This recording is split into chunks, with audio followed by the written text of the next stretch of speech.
Heç yollarımız tufan keser.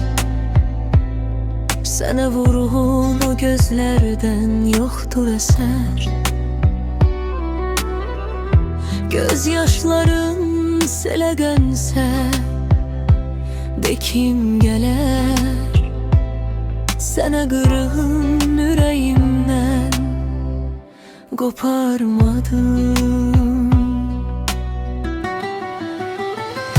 Qabaqlaşsaq bu şəhərdə biz anilər, keçər onda xatirələr göz önündən. Bir vaxt sənə gəncliyini fəda edən bu inadkar ürəyimdən atanmadım.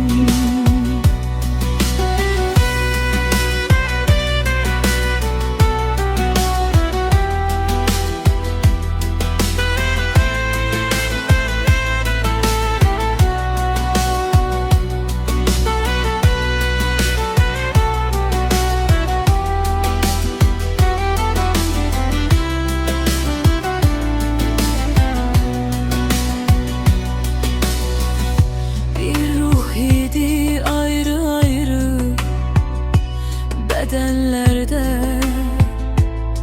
nə tez gəldi, çatdı hicran ömrümüzə. Bu səbəbsiz ayrılığa nədir çarə? Bu çarəsiz ürəyimdən qoparmadım.